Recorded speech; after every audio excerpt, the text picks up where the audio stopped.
You have heard your whole life that Jesus was crucified on a Friday and rose on a Sunday. You know the Easter story? But is that true? Well, there's a problem. A big one. Something here just doesn't add up.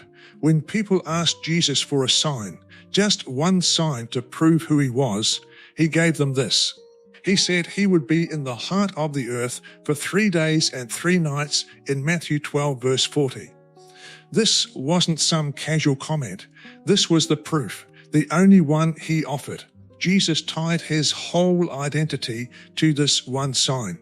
So how does this align with the Easter tradition? Jesus' crucifixion on Good Friday and his resurrection on Easter Sunday morning. Let's count the days and nights together. The story goes that Jesus is placed in the tomb on Friday afternoon. So you have Friday night, that's night number 1.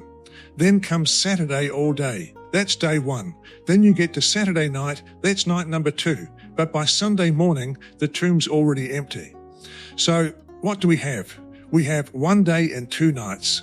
That's it. Clearly, that's not 3 days and 3 nights. Not even close. This is not a minor detail. This is the sign that authenticates Jesus.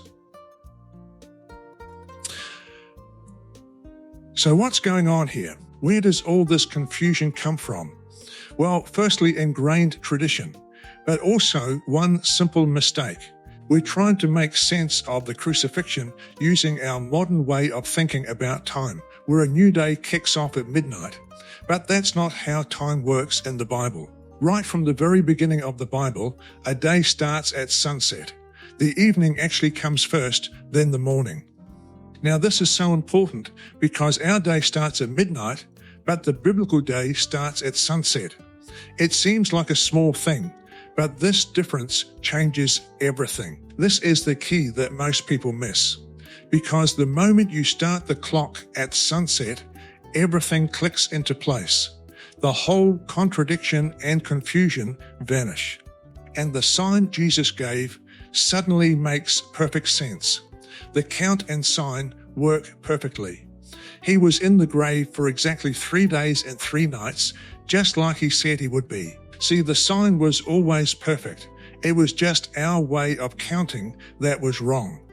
And you know, this leaves us with a pretty big question to think about. If the timeline is this clear and the sign Jesus gave is this important, what does that mean for the traditions we hold so dear? It's definitely something worth thinking about.